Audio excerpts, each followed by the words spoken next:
Oh, hello, I'm Miguel Whittle, and I'm here to take a look at one of the biggest pieces seen today in visual media.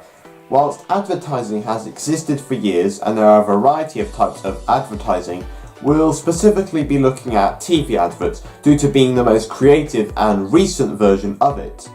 Just like film, I could easily take a look at hundreds and hundreds of adverts. However, there are specific examples that are some of my personal favourites. To introduce my first advert or commercial, I would like to introduce you to psychographics and demographics and social classes. What are they, you may ask? Well, I'm glad you asked. Social classes, I'm sure you must have heard of. Social classes is depending on the type of class and people being categorised by how much worth and value of money they have.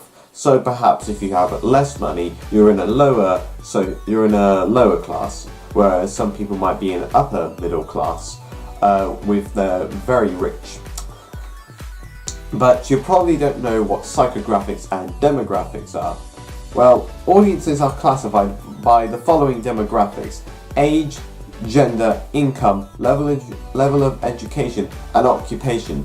So demographic depends on different types of groups, and depends on different groups whether they're inferior or superior in terms of how they're represented. So perhaps a different race of people like blacks or Asians, or perhaps advert targeted for women or for young people. Whereas a psychometric audience profile defines an audience by how they think and by considering their values, attitudes and lifestyles. They also have different core motivations, such as perhaps discovery, status or survival, just to name a few. Audiences are classified according to the psychometrics: explorer, aspirer, mainstreamer, succeeder, resigned, struggler and reformer. So, to take a look at the different groups with psychographic, demographic and social class, let's take a look at an advert/commercial from M&M's, a type of junk food.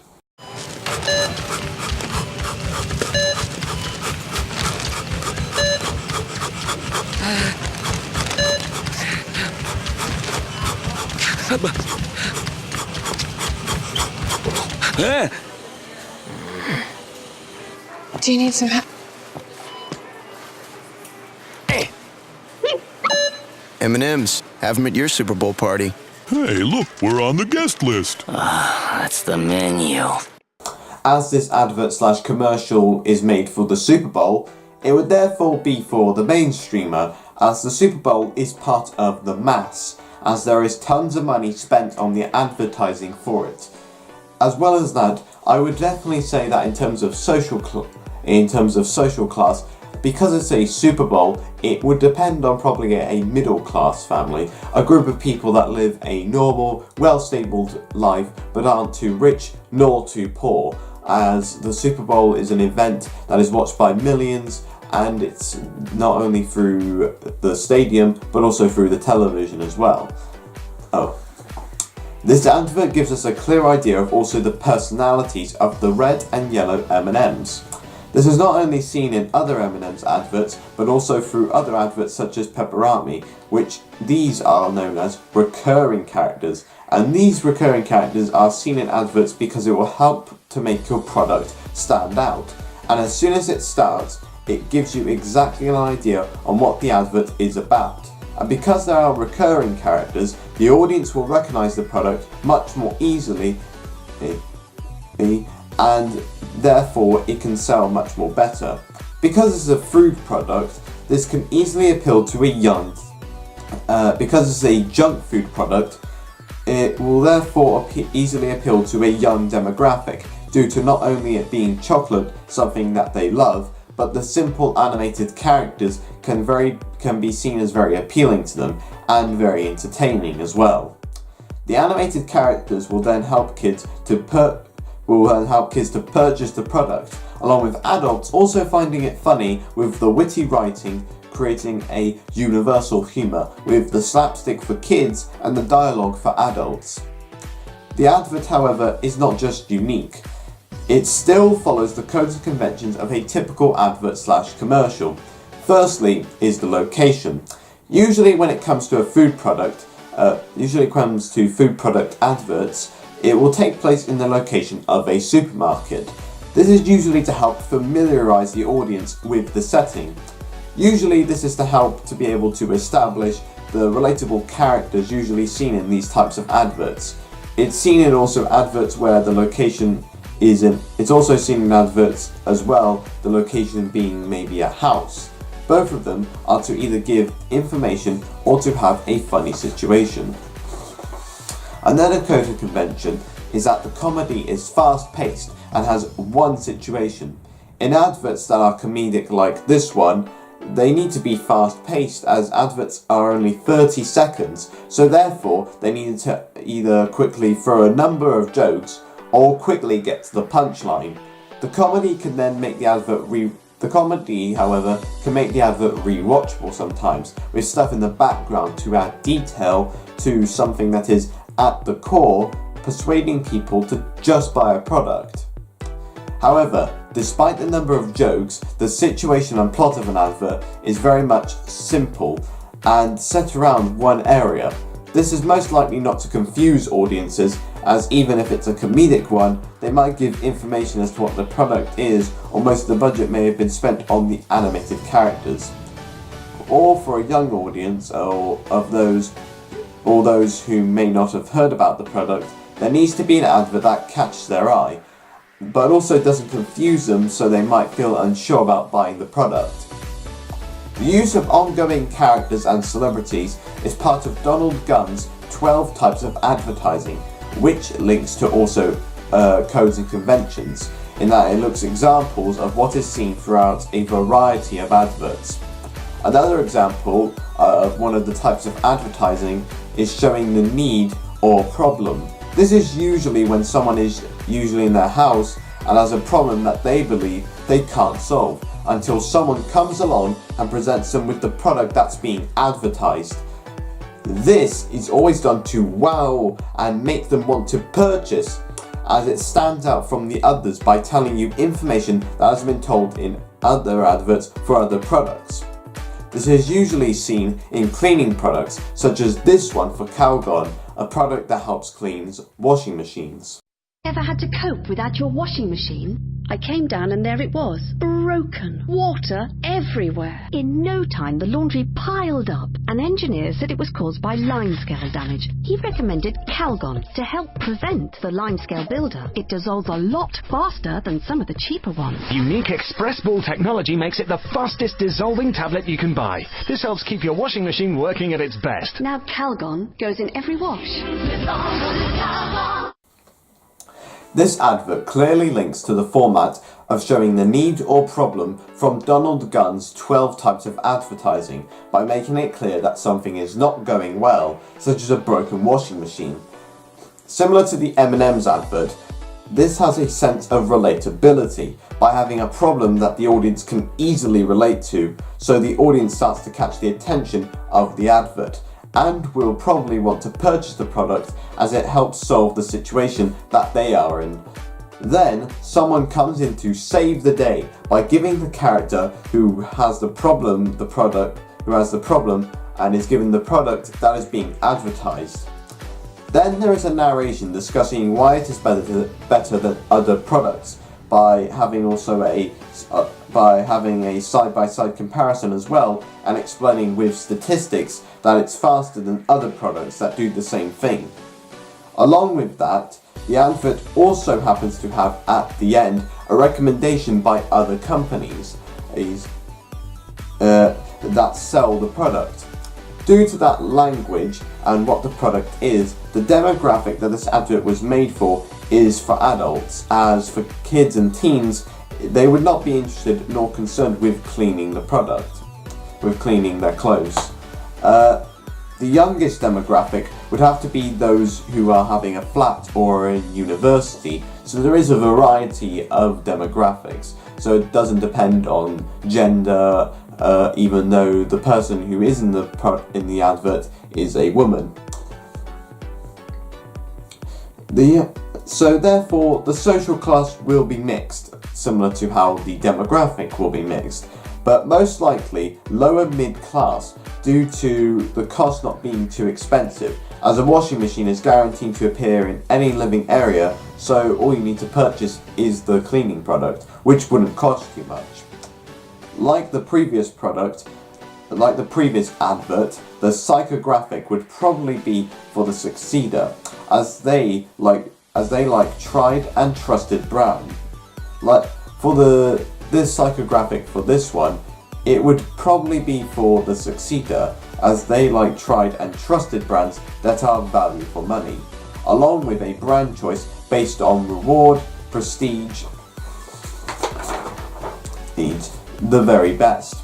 This is clear especially by CalGod saying how it's cheaper, how it's better than cheaper tablets, and then the recommendations from big companies helping to make the brand very trusted, so clearly it would be seen as a very much worth of money, along with high prestige. For another one of Gun's 12 types of advertising, I will be using an older advert that appeals to a different demographic. This format is when there is a pop culture referenced ad that borrows or parodies the format of movies, TV shows, or even other adverts. This is seen more recently, however, it can still be seen even in the 1980s, like with this Prime Computer ad, which features the Fourth Doctor and companion Romana from Doctor Who, played by both Tom Baker and Lalla Ward. Doctor, the universe is about to end. What? We need the orbital coordinates of 900 planets of the constellation of Kasterborous in 17 seconds. 17 seconds? 16. Constellation of Kasterborous in how many seconds? 11. Good interaction so far. 900 planets. 10. Excellent response. Come on, Doctor. 900 planets in how many seconds? 3. 3 seconds? 1 second, Doctor. 1 second. Well done, Prime. Prime Computer. Not so loud. Prime Computer. That's better. This advert would appeal to the demographic of young people, as most of them will watch the program Doctor Who, the biggest age to appeal being 9 to 15-year-olds, as teens will be the start when people will have a love for pop culture and they become very interested perhaps in geeky shows that have a huge history or lore. Because Doctor Who is such an iconic show and Tom Baker is such a recognisable celebrity, it is therefore going to make the product stand out, as it is approved by a figure that is very respected.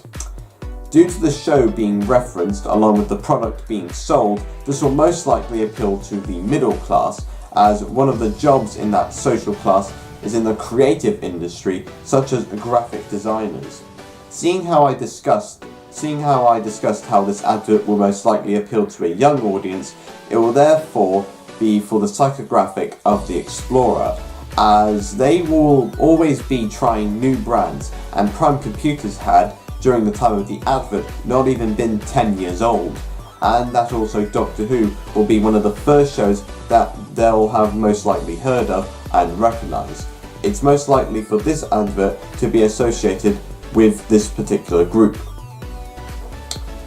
But now it's time to fully analyse an advert and explain what makes it great and truly stand out above the rest by being very memorable. For me, one of the most memorable adverts that I remember when I was young was this one for Citroen C4, which was released in 2006.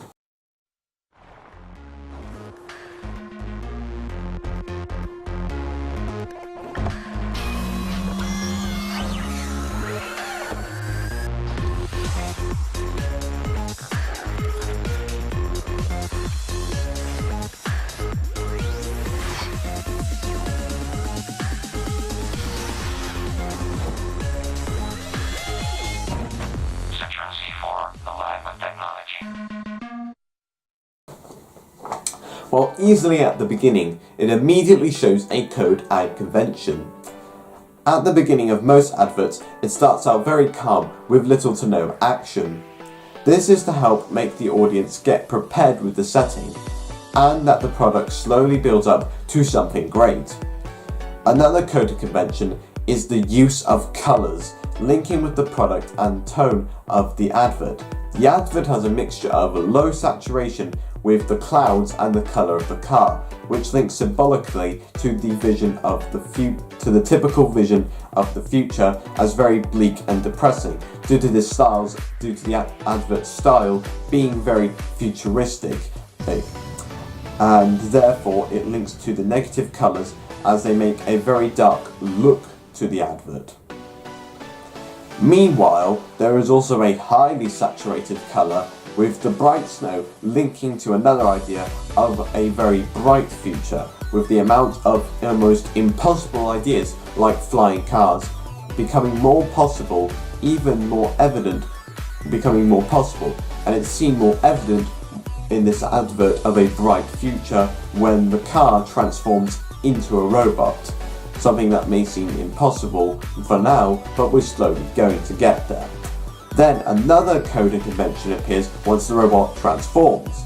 Usually in adverts, one way of being persuasive is to also add something unique to the advert, as it will help make it stand out and therefore be seen as very persuasive, as there is a feature not seen before in adverts in the same category.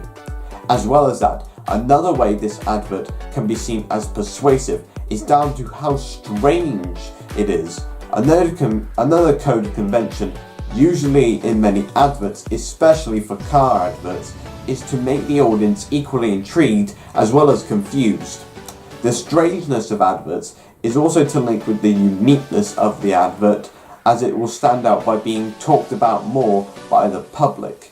Whether or not it's controversial, the response will give the company more publicity and therefore more sales will rise. Another persuasive technique seen in the advert is the use of a catchy slogan. The slogan seen here, aligned with technology, links with the use of the car transforming into a robot, along with the voice helping to show that obviously it will never be actually able to transform, but it helps to link with the idea that it is more powerful than any other car company out there, really making people interested into getting the product or finding out more about it. And finally, let's move on to an advert targeted to a more younger audience, more specifically for LEGO Marvel Superheroes for the first Avengers film. New from LEGO Marvel Superheroes, the evil Loki has unleashed an alien invasion. You can build the Quinjet to stop him from destroying the city. Assemble the Avengers. Fire up the engines. Blast into action. Activate your superhero powers to stop the invasion and to protect the city. New from LEGO Marvel Superheroes, each set sold separately. With most adverts for products made for kids, they will usually open with immediately where the product is from, as usually the brand is very recognisable and therefore catch the eyes of the kids, which is also a clear sign of a persuasive technique.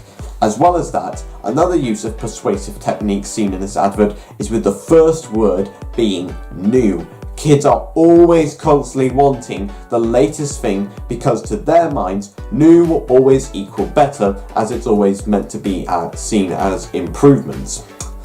So they will therefore be immediately interested as to what the newest set will be. Then the beginning establishes a plot, another coding convention seen especially in kids' toy adverts, usually for toys made for movies or TV shows. Unlike an advert for a product made for adults, info about the product will bore kids, as they mostly just want to see what it can do, linking with the phrase show, don't tell.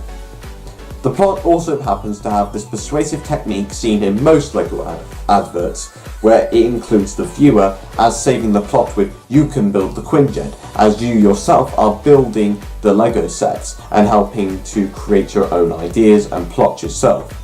And this is a persuasive technique because it will make the kid feel special and maybe perhaps a superhero, as they are seen as now part of the plot of the film that they really like.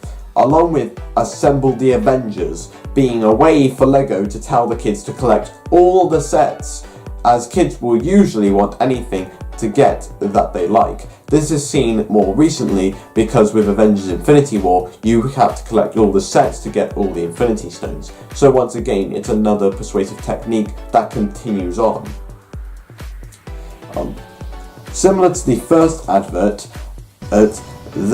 they both use similar to the first advert that I showed about Citroen C4, these both use CGI to help show off the budget to adults, whereas kids are immediately drawn to